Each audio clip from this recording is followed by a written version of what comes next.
tous qui le craignent, dans la maison de Dieu. Levez les yeux vers le Dieu trois saint, proclame qu'il est grand et son nom est puissant.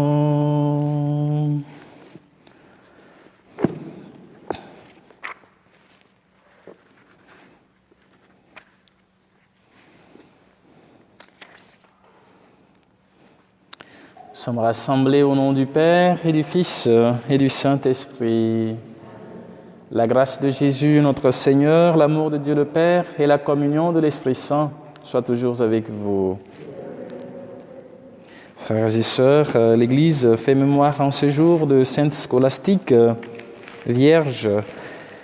Scolastique était la sœur de Saint Benoît, le grand moine qui a écrit la vie des monastères ou la règle des monastères.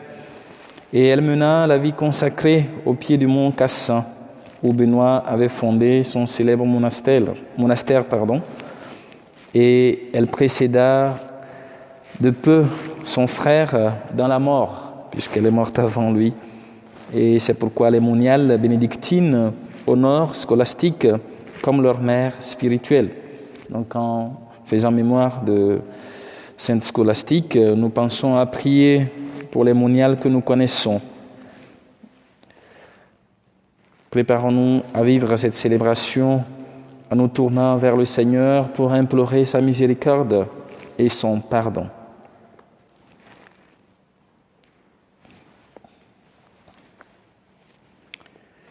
Seigneur Jésus, envoyé par le Père pour guérir et sauver les hommes, prends pitié de nous. Prends pitié de nous. Ô Christ venu dans le monde, appelez tous les pécheurs, prends pitié de nous. Seigneur, élevé dans la gloire du Père, où tu intercèdes pour nous, prends pitié de nous.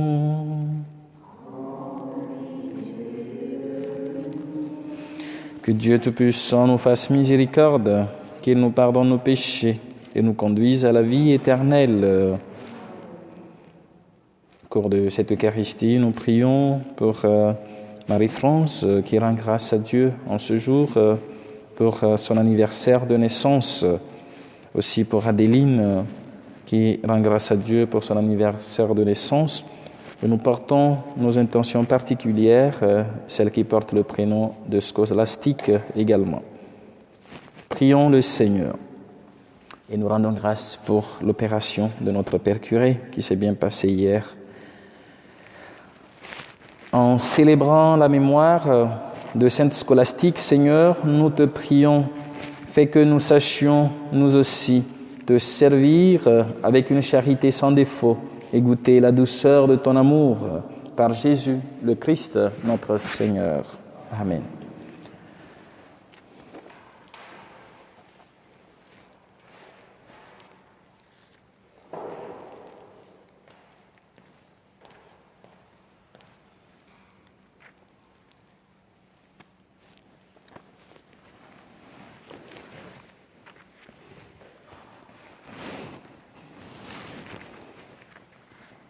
Lecture du livre de la Genèse. Lorsque le Seigneur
le conduisit dans le jardin d'Éden pour qu'il le travaille et le garde.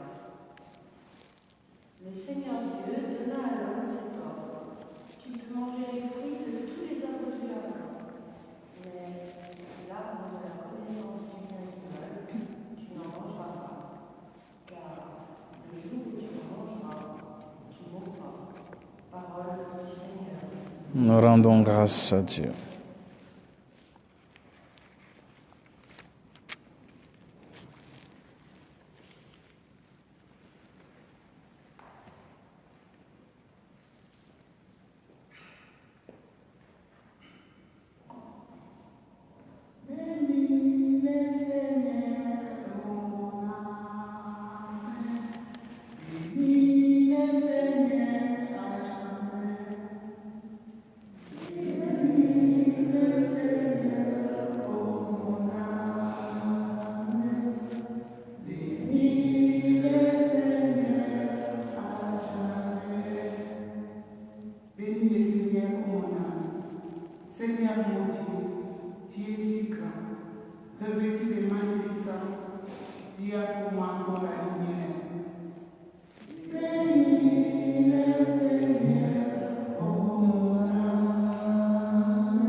Bénis le Seigneur à jamais.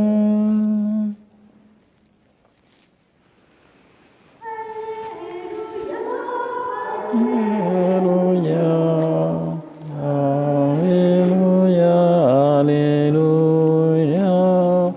Alléluia,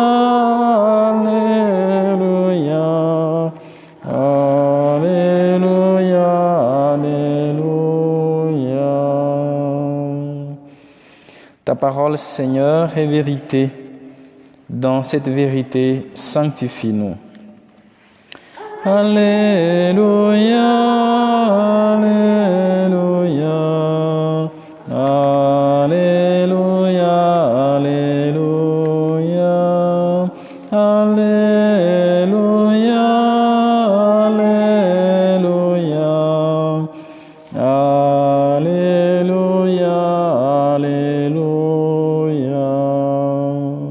Le Seigneur soit avec vous. Évangile de Jésus-Christ selon saint Marc. Gloire à toi, Seigneur. En ce temps-là, appelant de nouveau la foule, Jésus lui disait: écoutez-moi tous et comprenez bien. Rien de ce qui est extérieur à l'homme et qui entre en lui ne peut le rendre impur. Mais ce qui sort de l'homme, voilà ce qui rend l'homme impur. Quand il eut quitté la foule pour entrer à la maison, ses disciples l'interrogeaient sur cette parabole. Alors il leur dit: êtes-vous donc sans intelligence, vous aussi? Ne comprenez-vous pas que tout ce qui entre dans l'homme en venant du dehors ne peut pas le rendre impur, parce que cela n'entre pas dans son cœur, mais dans son ventre pour être éliminé? C'est ainsi que Jésus déclarait purs tous les aliments. Il leur dit encore: ce qui sort de l'homme, c'est cela qui le rend impur, car c'est du dedans, du cœur de l'homme, que sortent les pensées perverses, inconduite, vol, meurtre, adultère, cupidité, méchanceté, fraude, débauche, envie, diffamation, orgueil et démesure. Tout ce mal vient du dedans et rend l'homme impur. Acclamons la parole de Dieu. Louange à toi, Seigneur Jésus.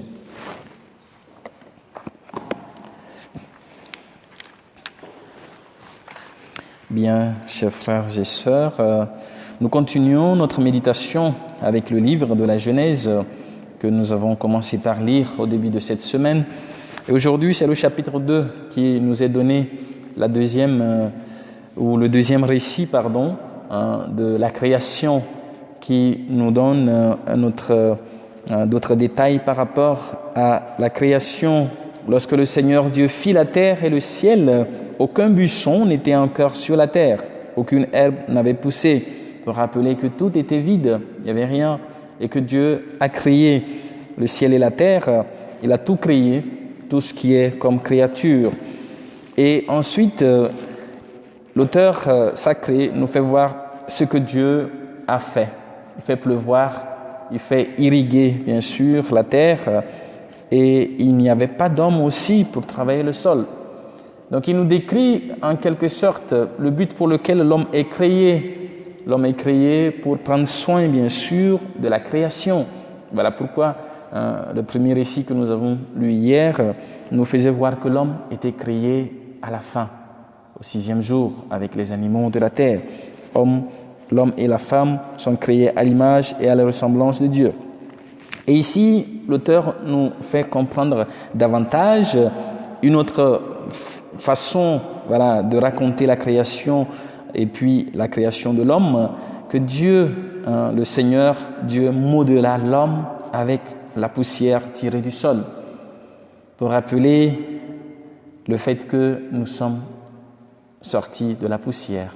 Comme Job le dira, nous sommes poussière et nous retournerons, bien sûr, à la poussière. Mais le plus important, davantage, dans cette création, c'est que Dieu va insuffler dans ses narines le souffle de vie. C'est Dieu qui nous donne la vie. La vie est un don, la vie est un cadeau de Dieu. Et ce souffle de vie nous permet ainsi de vivre. Et l'homme devint un être vivant. Sans ce souffle de vie de Dieu, l'homme n'était pas capable de vivre, même s'il a été modélé. Je pense qu'aujourd'hui aussi, on peut regarder un peu avec les sculpteurs ou les peintres. Donc les gens fabriquent des choses, les gens modèlent des choses, mais ces choses ne vivent pas. Ces choses ne sont pas vivantes. Pourquoi? Parce qu'elles n'ont pas le souffle de vie. À la différence de l'homme qui est créé par Dieu et qui a reçu ce souffle de vie et qui continue la création, puisque Dieu nous a créés et il nous fait co-créateurs pour continuer la création. C'est pour ça que la transmission de la vie ou le fait de procréer est une continuation de la création.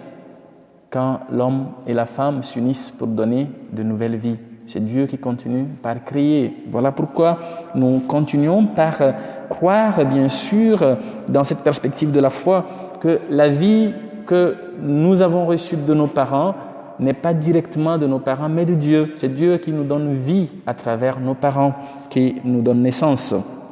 Et ensuite, Dieu plante un jardin en Éden.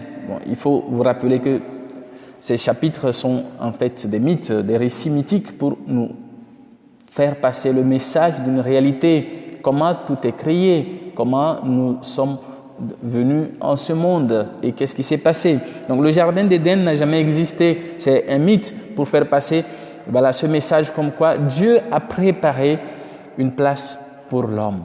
Et le jardin d'Éden, c'est en fait conçu comme le lieu où il y a tout, un grand parc que seul un roi peut se permettre d'avoir, parce que ce parc est immense, si bien que quelqu'un d'ordinaire qui n'a pas assez de moyens ne peut pas vivre dans ce lieu. Pour rappeler que Dieu a préparé une place où l'homme peut vivre heureux toute sa vie avec tout ce qu'il a créé. Donc tout ce qui porte du fruit, tout ce qu'il peut trouver qui puisse l'épanouir durant toute sa vie. Et ainsi, Dieu fit pousser du sol tous les arbres fructueux et tout ce qui est désireux et savoureux, des fruits savoureux, pour que l'homme puisse bien sûr se nourrir et y vivre heureux et joyeux. Et il y a quelque chose de très particulier que l'auteur commence par toucher l'arbre de la connaissance du bien et du mal. Ce qui va aussi expliquer la chute de l'homme par rapport à la désobéissance pour le chapitre 3 que nous lirons. Mais le plus important ici, c'est que Dieu a créé tout ce que nous voyons qui existe et a donné tout cela à l'homme pour qu'il en prenne soin. Et cette responsabilité, nous l'avons aujourd'hui aussi autour de nous. La pollution, la destruction de l'environnement, le manque de soins de tout ce qui est créé. Est-ce que nous en prenons conscience qu'il est de notre responsabilité de prendre soin, de soigner la création autour de nous? Donc le plus important dans ce message, ce récit de la création, c'est de prendre conscience pour nous, dans la foi, que c'est Dieu qui a tout créé, c'est Dieu qui nous donne l'existence, c'est lui qui nous donne la vie et qui nous invite à cette prise en charge, en quelque sorte, cette responsabilité par rapport à la création. Et c'est pour ça que je vais vous encourager, pour ceux qui ont le temps, de relire « Loué sois-tu » du pape François, qui nous invite à prendre soin de la création, mais aussi à prendre conscience du fait que tout ce qui est créé et nous appartenons bien sûr à une même réalité, si bien que nous sommes invités à cette responsabilité de prendre soin de notre maison commune à nous tous, comme il le dit. Et dans l'évangile d'aujourd'hui, Jésus, hier, était accusé par les pharisiens et les scribes du fait que ses disciples prennent leur repas sans s'être lavé les mains, en disant, voilà, ils prennent leur repas avec des mains impures, parce qu'ils ont cette notion de pur et d'impur.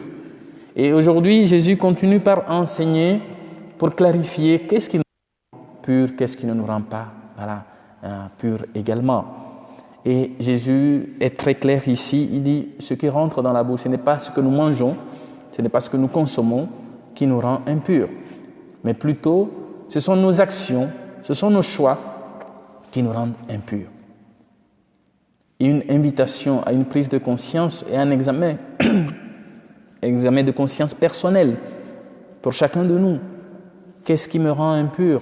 Ce n'est pas en mangeant la viande du porc, comme certains rejettent, que je vais devenir impur. Ce n'est pas en mangeant le serpent, un exemple aussi, pour ceux qui en mangent. Il faut respecter les cultures des autres, en quelque sorte. Parce que quelquefois, quand on parle des aliments, c'est un domaine où tout le monde n'est pas confortable, mais dans le respect de la diversité culturelle. Il y en a qui mangent le serpent, il y en a qui mangent les chenilles, il y en a qui mangent les abeilles, il y en a qui mangent je ne sais pas quoi.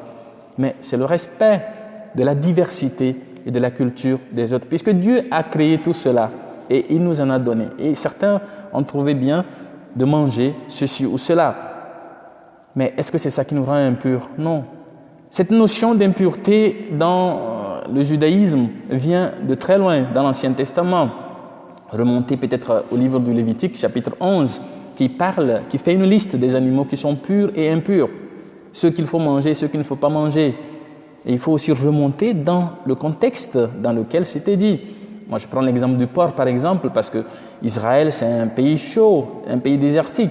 Et dans un lieu où il fait très chaud, manger trop de graisse n'est pas bien pour la santé. Il faut prendre ça dans ce sens-là.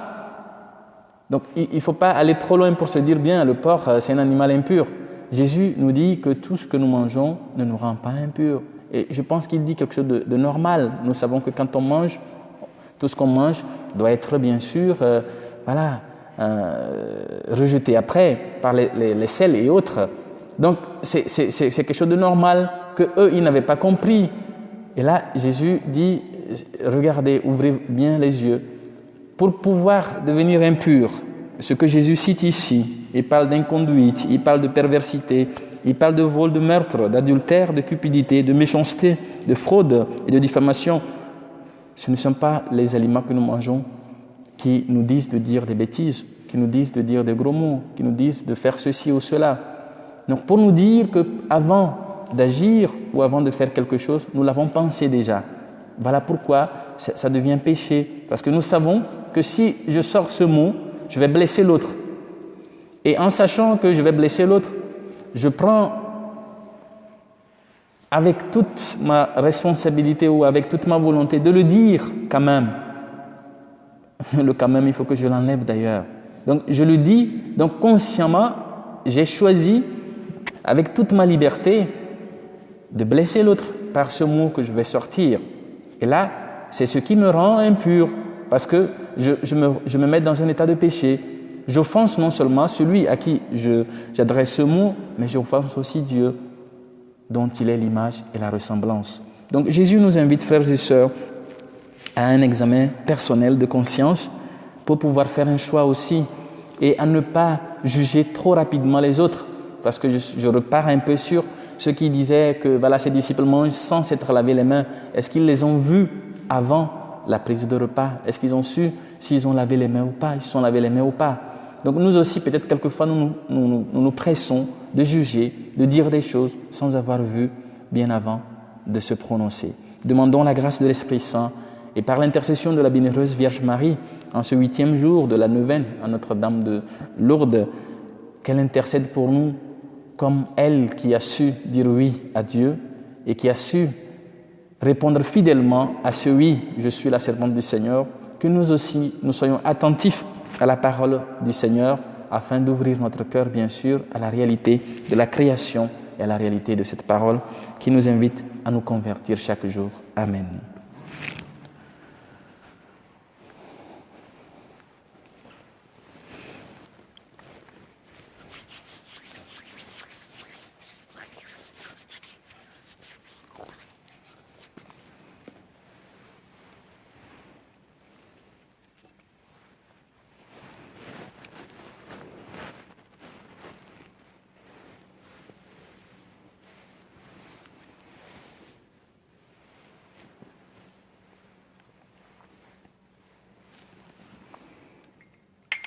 Comme cette eau qui se mêle au vin pour le sacrement de l'Alliance, puissions-nous être unis à la divinité de celui qui a pris notre humanité.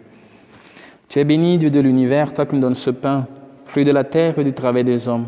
Nous te le présentons, il deviendra le pain de la vie. Béni soit Dieu, maintenant et toujours. Tu es béni, Dieu de l'univers, toi qui nous donnes ce vin, fruit de la vigne et du travail des hommes. Nous te le présentons, il deviendra le vin du royaume éternel. Béni soit Dieu, maintenant et toujours. Humble pauvre, nous te supplions, Seigneur, accueille-nous, que notre sacrifice en ce jour trouve grâce devant toi. Lave-moi de mes fautes, Seigneur.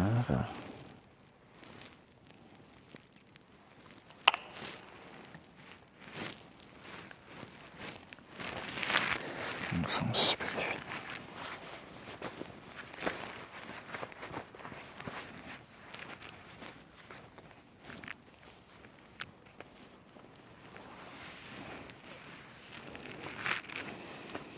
Prions ensemble au moment d'offrir le sacrifice de toute l'Église. En reconnaissant les merveilles que tu as accomplies, Seigneur, dans l'âme de Sainte Scolastique, nous te supplions humblement, toi qui aimais sa vie tout imprégnée de l'Évangile, accepte l'hommage de notre liturgie par Jésus, le Christ, notre Seigneur. Le Seigneur soit avec vous. Élevons notre cœur. Rendons grâce au Seigneur notre Dieu. Cela est juste et bon. Vraiment, il est juste et bon de te rendre gloire, de t'offrir notre action de grâce, toujours et en tout lieu. À toi, Père très saint, Dieu éternel et tout-puissant. Nous célébrons les prévenances de ton amour pour tant d'hommes et de femmes parvenus à la sainteté, en se donnant au Christ à cause du royaume des cieux. Par ce mystère d'alliance, tu veux que notre condition humaine retrouve sa splendeur première et que dès ici-bas, nous ayons un avant-goût des biens que tu nous donneras dans le monde à venir. C'est pourquoi, avec les anges et tous les saints, nous chantons et nous proclamons en disant « Saint, Saint, Saint, le Seigneur Dieu de l'univers, le ciel et la terre sont remplis de ta gloire. Hosanna au plus haut des cieux. Béni soit celui qui vient au nom du Seigneur. Hosanna au plus haut des cieux. » Toi qui es vraiment saint, toi qui es la source de toute sainteté, Seigneur, nous te prions, Sanctifie ces offrandes en répandant sur elles ton esprit, qu'elles deviennent pour nous le corps et le sang de Jésus, le Christ, notre Seigneur. Au moment d'être livré et d'entrer librement dans sa passion, il prit le pain, il rendit grâce, il le rompit et le donna à ses disciples en disant : « Prenez et mangez-en tous, ceci est mon corps livré pour vous. »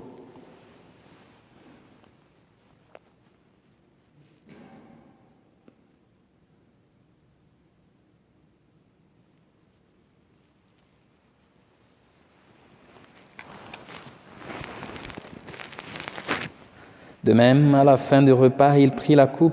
De nouveau, il rendit grâce et la donna à ses disciples en disant : « Prenez et buvez-en tous, car ceci est la coupe de mon sang, le sang de l'alliance nouvelle et éternelle, qui sera versé pour vous et pour la multitude en rémission des péchés. Vous ferez cela en mémoire de moi. »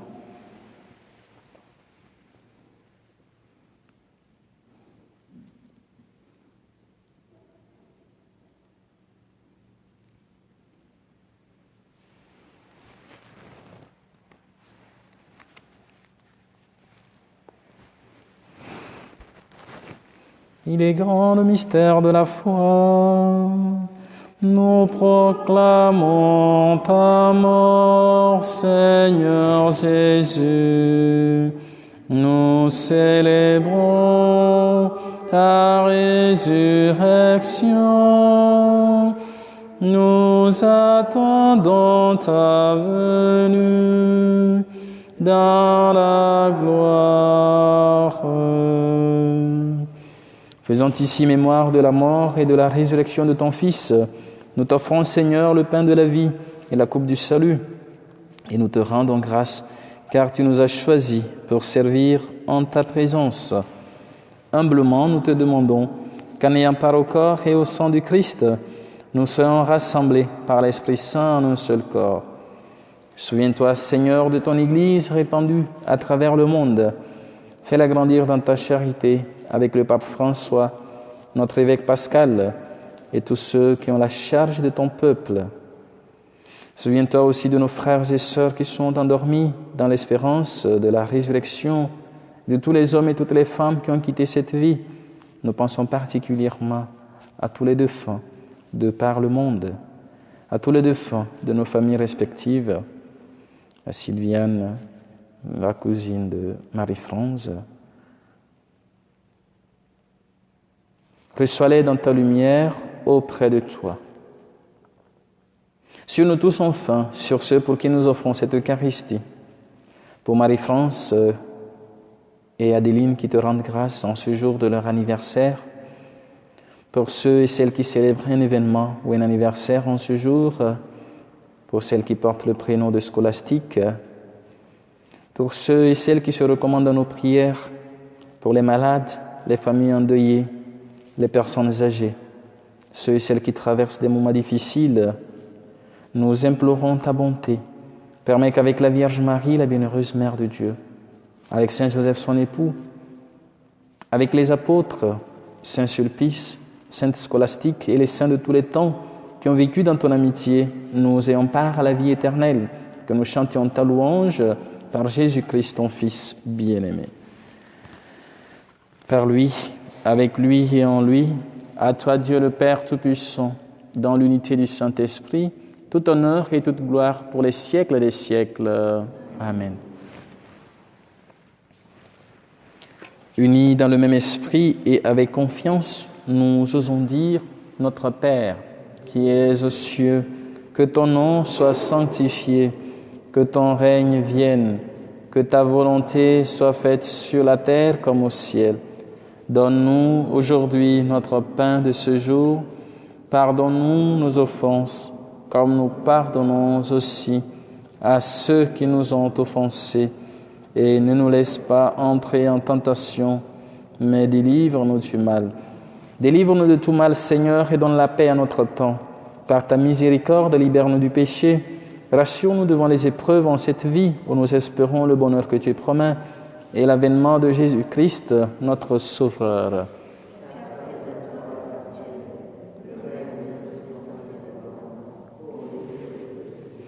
Seigneur Jésus-Christ, tu as dit à tes apôtres, je vous laisse la paix, je vous donne ma paix.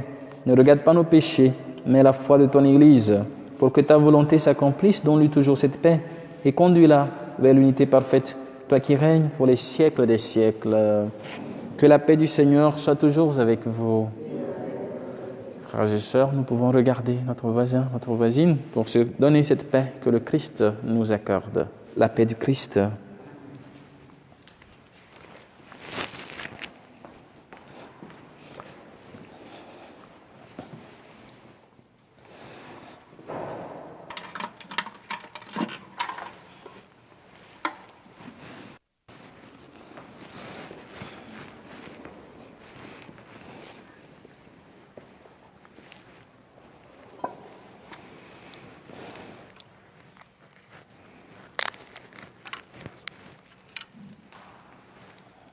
Agneau de Dieu, qui enlève le péché du monde, prends pitié de nous. Agneau de Dieu, qui enlève le péché du monde, prends pitié de nous. Agneau de Dieu, qui enlève le péché du monde, donne-nous la paix.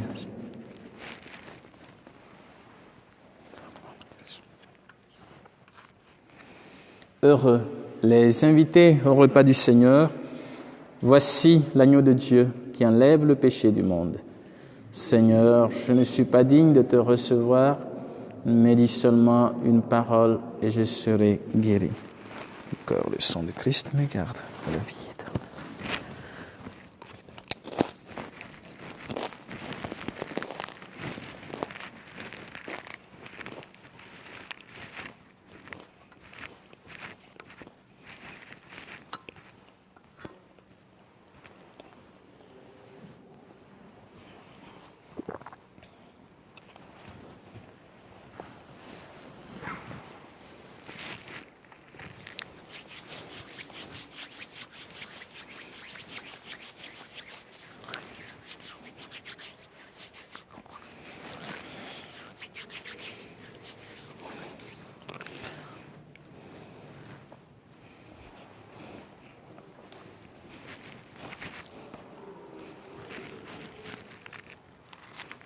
Le corps de Christ. Amen. Le corps de Christ. Amen. Le corps de Christ. Le corps de Christ. Amen. Le corps de Christ. Amen. Le corps de Christ. Le corps de Christ. Le corps de Christ. Amen.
Prions encore le Seigneur.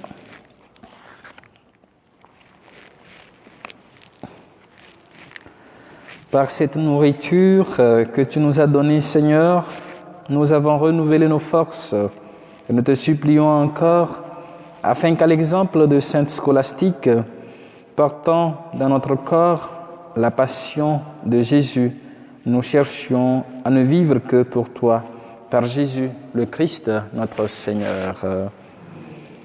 Et aujourd'hui étant le 8e jour de la neuvaine, adressé à Notre-Dame de Lourdes, consolatrice des malheureux, nous disons cette prière, si vous l'avez aussi. Ô Mère, vois nos peines, nos douleurs, sois celle qui reste auprès de nous, et quand nos yeux se fermeront à cette terre, sois encore là pour nous présenter à ton divin Fils. Sainte Marie, notre Mère, garde-nous toujours à toi et serre-nous sur ton cœur, puisque à l'ombre de la croix de ton Fils, nous sommes devenus tes enfants. Ô Marie, Notre-Dame de Lourdes, toi l'Immaculée Conception, obtiens-nous de notre Père des cieux, par les mérites de ton Fils, la grâce de la conversion, la grâce d'être attentif à ton Fils. Nous te le demandons par Jésus, le Christ, notre Seigneur. Amen. Le Seigneur soit avec vous. Que Dieu Tout-Puissant vous bénisse et vous garde, le Père, le Fils et le Saint-Esprit. Allez et demeurez dans la paix et la joie du Christ. Nous rendons grâce à Dieu. Donc nous allons exposer le Saint-Sacrement pour une demi-heure pour ceux qui peuvent rester.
Loué soit à tout instant Jésus au Saint-Sacrement.